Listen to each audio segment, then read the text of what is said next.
হেফাজত ইসলাম বাংলাদেশের তত্ত্বাবধানে নোয়াখালীর ঐতিহ্যবাহী জেলা স্কুল মাঠে আয়োজিত আজকের এই বিশাল গণসমাবেশে সম্মানিত সভাপতি, মঞ্চ বিশিষ্ট জাতীয় স্থানীয় উলামায়ে কেরাম, সুপ্রিয় উপস্থিতি, মহান রবের শুকরিয়া আদায় করছি যিনি আমাদেরকে আজকের মুহূর্ত পর্যন্ত বাঁচিয়ে রেখেছেন, আলহামদুলিল্লাহ।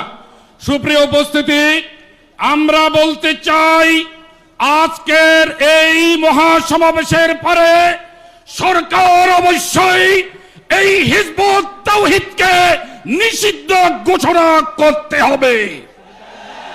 আমি বলতে চাই এদেশের প্রতিটি বালিকণায় উলামায়ে কেরামের রক্তের গন্ধ পাওয়া যাবে। এদেশ থেকে ব্রিটিশ বানিয়াদেরকে উলামায়ে কেরামের রক্তের উপরে আমরা বিতাড়িত করেছিলাম। যে উলামায়ে কেরাম ব্রিটিশকে বিতাড়িত করেছে, আজ যারা এই মহাসমাবেশ আয়োজন করছে আমরা তাদের উত্তরসূরি। সুতরাং সরকারকে বলবো, চুনোপুটি সামান্য জনগোষ্ঠী হিজবুত তাওহীদের মন খুশি করে যদি তাদেরকে নিষিদ্ধ ঘোষণা না করা হয়, তবে আমরা জানি, সরকার জানে, আমাদের সাথে সরকারের মুখে মুখে মিষ্টি ভালোবাসা রয়েছে, ঠিক না?